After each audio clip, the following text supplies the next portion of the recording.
Well, it's as the Stereophonics once sung.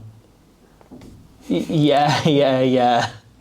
Banana, have a nice day. Yeah. Yeah. It's as the Stereophonics once sung, as a Welsh fan. You know what we're all thinking? Your sex-dressed breasts impressed him. Yes. As the Stereophonics once sung, takes a big tree to burn a lot of matches. Yeah, some shit like that. Something like that. I don't know. I wasn't paying much attention. Yeah. As the Stereophonics once sung, so long as we come pretty close against Italy despite not deserving it, then put in a really good performance against Ireland where we still lose by 10 points. And then Potentially, after picking up 2 losing bonus points at Murrayfield, you'll never sing that. Came sort of out of nowhere. What if we beat the English? Yeah. Which was, I think, Kelly's finest work. Yeah. If they repeat this and we beat England again, that outdoes the initial Stereophonics so long as we beat the English thing. And they have to really release this. Or they have to the Manic Street Preachers have to write a similar song or something like that. Yeah. It's non-negotiable at this point. Yeah. But it's a weird one. This is, I don't know how to feel about this going into this as a Welsh fan, because last week I talked for ages about how I felt weirdly optimistic about Wales v Scotland, and by half time I was laughing at how I don't know what we really were in that game. Wales, that is. Put this on social media, but I think it was on me for expecting a team that plays like Cardiff, is coached by the Cardiff staff, to be consistent. Yes. Cardiff are 1 week to the next, brilliant, terrible. They're so hard to quantify. They just go up and down and up and down. And actually that was quite a Cardiff performance in the end, right? In the way that they were broadly terrible for the first half, Wales. But then, by the end, they found something. They managed to come and get some points out of the game in the end, right? Yeah. We've seen that how many other times since Matt Show took over at Cardiff, that they look poor, they look off the pace, they don't look up for it, and then somehow they come back into it and they manage to scrape a losing bonus point out of nowhere. Yeah. Right? We've seen that countless times. Cardiff last season broke the record for most losing bonus points in the season in the URC ever, which is insane. I think that's a great appointment for Wales, you know. But Wales was if you're only losing by 7 So, points, it's a big plus for Wales. Wales have been really struggling to keep in games. So having someone come in who's a specialist in keeping you to losing within 7 is a step forward. It's a stage in a progress, isn't it? Wales are on a 16-game losing streak. The record for a Tier 1 team, the longest losing streak for a Tier 1 team in a row ever, is 17. So if Wales lose this weekend, they will equal that. Yeah. That is how numbers work in linear order. This is therefore the game that it feels like the most is on, right? Yeah. 1, there's a record on the line. 2, it's England. And 3, it's in Cardiff. This feels like the best chance Wales to lose that record and finally win a game. It feels like a huge moment for this kind of team to step up. And I realise we're focusing heavy on Wales. We'll get on to England in a moment, but we're going to start on the home team. Yeah, we will have probably more to say on England than Wales. Probably. Just bear with us, because the majority of what I'm thinking about this game from a Welsh perspective is just there is just no shortage of them being up for it. Yeah. You know, you can absolutely guarantee that Cardiff will be bouncing. There will be a shred of belief after what happens last time those fans poured into the Principality Stadium, and it's the old enemy. You know, it's the biggest test of the year because, let's be honest, Welsh fans won't be expecting to beat any of the big dogs. No. And so they'll just go, well, if we, it's a cliche, we joke about it, but as long as we beat the English, we don't care. You know, that is very much going to be the attitude of Wales. And, the team that they've picked is largely the same as what's played in the last couple of weeks. A couple of notable changes. I think, for me... Well, they're both 1 injury enforced and 1... Yes, yeah. For me, I think the big one is the injury-enforced one, which is Joe Roberts coming in on the wing. Yeah. So there's a couple of strands to this. One of them is Joe Roberts has not started a game of pro rugby on the wing before. He's played the last 2 games there for Wales, off the bench there, and seemed perfectly fine there. Seemed all right. Didn't really make any mistakes or anything like that. It's different when you're starting and you're against someone like Finn Smith, who will pulverise the backfield. He'll be bombing the ball all day long. We're going to come on to the kicking game England will deploy later, I think. There's 2 strands to this, right? One is when you move onto the wing, position you understand it because you've trained there, you know it, whatever. It's a very different deal when Steve Borthwick has 3 days to go, okay, this guy who's never played on the wing before and has no reputation on the high ball. I have no idea how good Joe Roberts is on the high ball. Despite he might be amazing for the Scarlets. Yeah, we've got no idea, right? It's really hard to say because he hasn't played there, he hasn't been testing the situations, and now he's being thrown into the deep end in international rugby against the team who kicks the ball most. Yeah. Right, and hangs the most bombs. There is absolutely zero chance that England don't spend virtually the entire first half at least hanging bombs on Joe Roberts and just seeing what happens, trying to catch him out of position in the backfield and trying to test him in the air, because you've got, the interesting thing is, right, you don't have Tommy Freeman on the wing, who is excellent. But what I was literally about to say is, like, let's skip ahead to this, right? Yeah. Tom Roebuck is unreal under the high ball. Yeah, he's brilliant, and he's also that is his incredibly strength. tall. Yeah, his strength is the aerial game. Yeah. And like, he's a great finisher, he's a great broken field runner, really good defensively and so on. There's so much you can say about Tom Roebuck, right? But it feels like, and I know it's a pure coincidence, it feels like Steve Borthwick picked that knowing that will be his opposite man. Well, he knew with it was that in either going mind. to be Joe Roberts or it was going to be Josh Hathaway, who again is a liability under the high ball. Yeah, and yeah, it's a master stroke already by I say already, like it could go completely the other way. Sure. But it is the right person to pick to test that, because he plays week in, week out for Sale Sharks, who love the aerial contest. Yeah, they kick more off 9 than any other team in the Premiership. Yeah, they've got not only Rafter Quirk, Yeah. of course, as a 9, Gus Waugh as a 9, both very, very good kicking games. George Ford and Rob Dupria both love that pressure kicking game. The spiral bomb, the pair of them are like the two players in the Premiership who are the biggest exponents of that. Yeah. And Tom Roebuck loves those. Like, for me, like, I think that's how Tom Roebuck like establishes himself, like gets in the opposition's head early in a game. You know, a lot of wingers, it is like smashing them into touch, it's running around them and so on. For Tom Roebuck, he loves just like getting in the air and winning those balls. As you say, Tommy Freeman's very much the same, but I think he'll be equally effective in the 13 channel, picking up the scraps of that. Yeah, because that is the interesting move. To move on to England a little bit, I think we'll go back and forth. Yes. But Tommy Freeman moving into 13 is almost a more interesting call than Tom Roebuck coming in. Roebuck coming in, I get it, makes sense. Elliot Daly also going on the wing feels like a targeted aerial thing. He is able to, he's so good on the high ball, he has been for so long, that feels like a call made exactly for that one reason and that one reason alone. Yeah. Is he's in there for the high ball. Where Wales have not only got Joe Roberts on the wing, but they've also got Blair Murray at fullback, who is short. And we have seen in the games he's played at fullback in this year's Six Nations, that has caught him out a few times. Teams have put high balls on him, and he hasn't been able to physically get there. Like, once he is in position, he's very good on the high ball. But him being so small makes it quite difficult. And he isn't like the Lee Halfpenny figure where he can jump 6 times his own body height to get up there. He's more like a normal human being who is just like, this is the thing about Blair Murray is he's just min-max beating defenders. Like, he put all of his stats into beating defenders, and he's so good at beating defenders in every possible way, including illegal ones. Yeah, like he backflips over them now. Yeah. But like, all his other stats are like, fine, they're middling. But like, beating defenders, he is unreal. And so like, his high ball worked great, but like, can he physically get high enough to compete with Tom Roebuck? Or compete with Elliot Daly, who are, you know, bigger lads than him? Yeah. It's something we've seen them challenge with a bit with Marcus Smith, but like, they can probably go out to target that quite a lot, I think. The interesting change, though, is moving Tommy Freeman to the centre. And obviously, there's an injury enforced, but Henry Slade was superb over the first few rounds. And they've kind of put him to one side, I think, because there has been a lot of media and fan pressure about the fact that Slade perhaps, he kicked a lot of ball, right? And he isn't like a direct threat in attacks. You don't think of him, despite the fact that defensively, he was the best centre of the Six Nations this year. Yeah. And I thought generally he's like a glue player in that England team. He was so good at helping them do the thing that they do. And I think weirdly, a lot of the like fan pressure to play a more exciting, more attacking brand of rugby, which is something Borthwick has said explicitly they're going to do this weekend, which is they're going to play more high tempo rugby than they have over the rest of the tournament until before last week. Because I do think Borthwick is massively over-responding in a way I think he's probably worried because of the English media and fans turned on Eddie Jones and it cost him his job.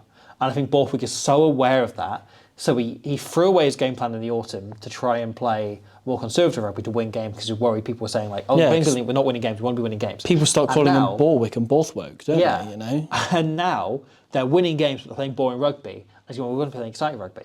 So I worry a bit from an English perspective that what if it backfires again? What if he's now going, okay, right, we need to pivot to playing attacking rugby because he's trying to keep up with what the England fans and media want, and it's leading to him having to sacrifice things again and playing a style of rugby that doesn't quite work. And is that why Tommy Freeman's in the centre? Yeah. Playing more attacking brand of rugby. To make them overplay a little bit. Yeah, Henry Slade coming in would have been the obvious choice. Yeah, and there's a lot of sides to this. As a Welsh fan, wanting Wales to win this game, I want them to try and over-attack a little bit. Yeah. You know, granted, it does mean that there is space for Marcus Smith, there's space for Tommy Freeman, stuff like that. That every now and then they will make a lucky break out of that if they attack enough. You know, you throw enough shit at the wall, some of it will stick, type thing. Even if their attack's not very good, those players are good enough that something will happen, right? And their attack is good, so stuff will happen. You know, for me, as I say, the selection of those two wingers does suggest to me they're going to go a lot more aerial, that they're going to kick a lot more, and that makes me more nervous because the way that Wales will approach this game is they will try and get a bit of set-piece dominance, try and be really confrontational. And we said this before in our previous video that I didn't say this on the previous video. This is a brand new point that the set-piece is going to be really important in this game, and that's going to be how they get on top and see how many dominant carries they can get, see if Wales can slow down their possession at all, because that will slow down the attack that knits around the kicking game. Anyway, when Wales are trying to be confrontational and trying to slow them down and stuff, like, if England are catching all of the kicks they put in the air and starving Wales of possession, there is only so much they can do. You know, they will put some lead in the Welsh legs. I think this is Wales' best chance to win a game of the Six Nations. I said this before the tournament as well. You can go back to our kind of preview before this. However, I still think England should, in most areas, have too much for Wales. Right? And what this comes down to is, have England built the consistency they lacked so much in the autumn? And they probably should have lost that Scotland game. I think they were the better team on balance because they adapted well. But they were, a kick being a yard to the left. They did everything to lose it, They easily could have lost it several times. And then, likewise, that Ireland game they threw away a bit. France, again, they easily could have lost.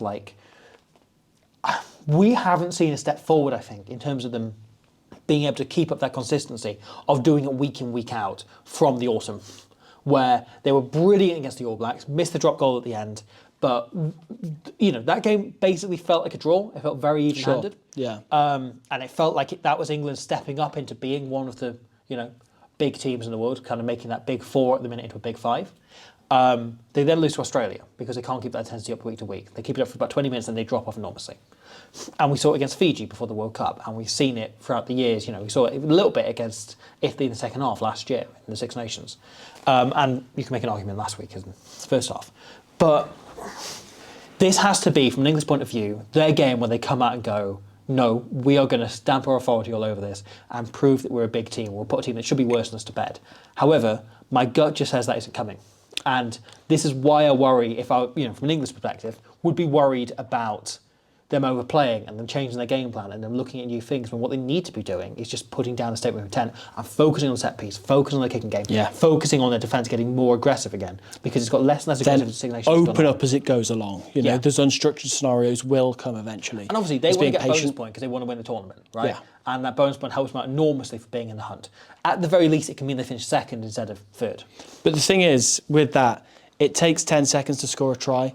You can get 3 inside 5 minutes, It will come. If they're only 1 try up at half time, no panic. Their moment will come. Also, they've got a massive bench. I want to just quickly talk about Henry Pollock. Because I think that's such an interesting selection. Obviously, they've got Tom Willis also on the bench. They've got a full-back row on the bench, which is quite interesting. They've not got second row cover. They've got Chandler Cunningham-South is the second row cover. So Chandler Cunningham-South has played one game for England in the 20s and his debut for London Irish way back when were both a second row. He's played 2 games in second row in his professional career, if you count under 20s. Both of them were about 4 years ago. Tom Willis, again, if he gets a good platform, unreal player to bring off the bench. But let's just give Henry Pollock his moment before we wrap this up, because he is the real deal. I think he's incredible to watch. So he's 19 years old. He is still eligible to play in the under-20s fixture this weekend, which is pretty remarkable. Incredible ball carrier, outstanding over the ball, huge physical bloke, that just, I think, bringing somebody like him off the bench as a 7 is incredibly imposing. The difficulty then becomes which member, all of those members of the back row you probably have to bring off if you want them all on. That you typically want Tom Curry to play 80 minutes or you want Ben Earl to play 80 minutes, Ben Curry as well. It's difficult that you have to probably ideally either bring all 3 of those off or play Cunningham-South in the row or move one of them to the back line or something, and move one of their positions, or leave somebody off the bench. And I think putting Pollock on the bench is enough of a statement that you want to bring him on, you know, and because he's such a destructive presence, he will suit what I anticipate this game's going to be. Yeah. Pollock's an interesting one. I think him being on the bench here is a good call. As I said, he's a brilliant player. He's kind of got the lot there. He's got all of the individual attributes. I think the issue with him so far in Northampton has been that he sometimes fades out of games. He'll have a few really big moments, then he kind of won't hear from him again for 20 minutes. Just fine, because he's 19. Like, exactly, that's fine. But this is international rugby, as you say. Like, a lot of these players like come through, and I like that. And you then need to develop the work rate, develop the kind of ability to keep up, you know?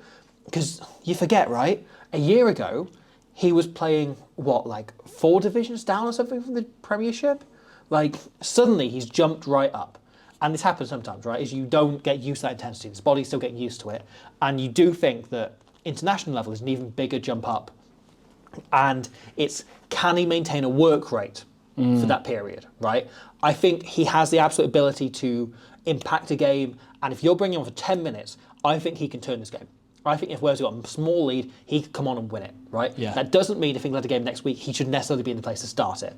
I don't think he's at the place of being an international starter, because I do think he's got like a work on of just staying in games and just keeping his kind of, you know, everything very high there.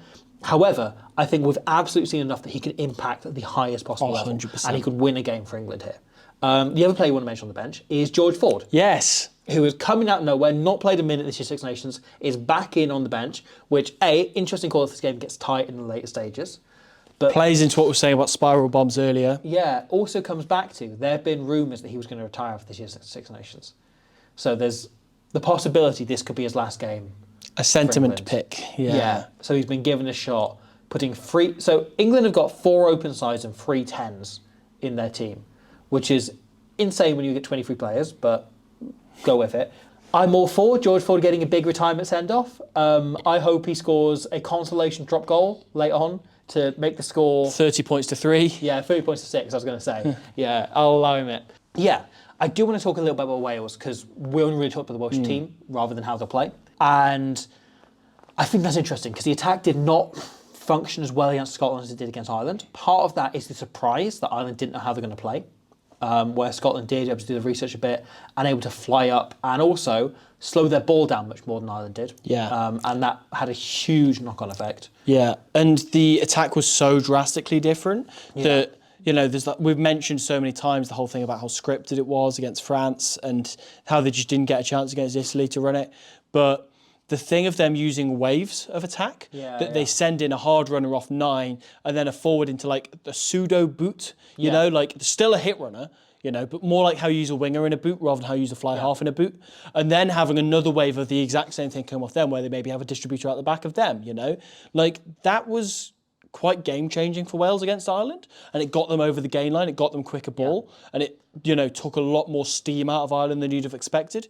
And that wasn't really used as much against Scotland. Or at least when it was stopped on the gain line. I think the interesting call here, and you talked about the other change of the team, I think there's... The other change of the team is interesting. Also the one that hasn't been made, right? Aaron Wainwright coming in, I think, allows Wales to attack much more, because you've got a second very direct carrier there in that pack, right? That Faletau broke a record, I think, for the most metres made. It was most metres made in this year's championship, certainly. And he was class. up there forever. He's unbelievable, right?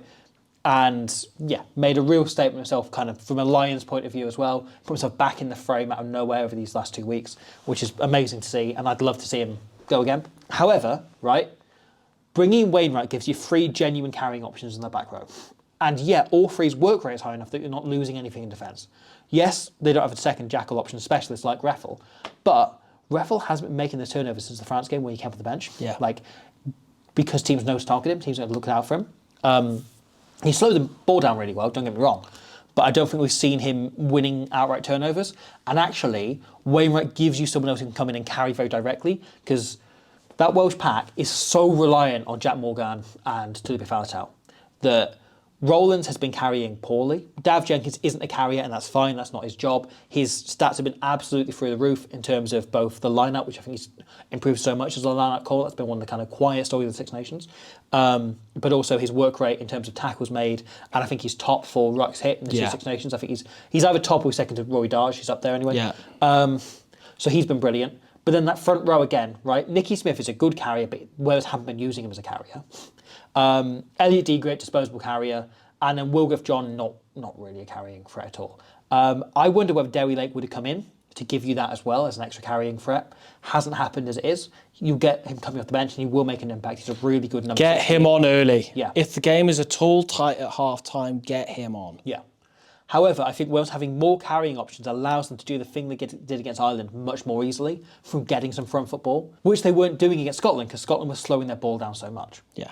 And I think that's going to be an interesting thing that both teams are going to go out to attack, which imagine telling you that after week two, like that England v Wales would be a standoff between two teams desperate to attack and play really free-flowing rugby, where both teams at that point were playing incredibly stolid kick-first rugby. So that's going to be fascinating.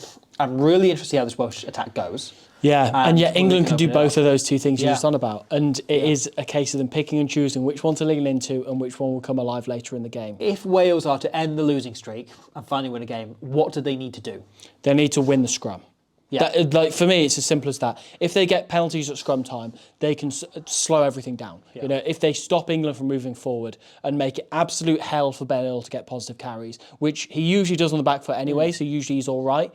But you know, with Jack Morgan and Aaron Wainwright breaking off really quickly, protecting Anscombe and Thomas in the midfield a little bit, then England will find it a lot more difficult to play an attacking game. They'll have to just resort to the kicking game, right? So if the scrum's good and if the back three play well in aerially and resist the Tom Roebuck effect of it all, then Wales will win the game. Yeah.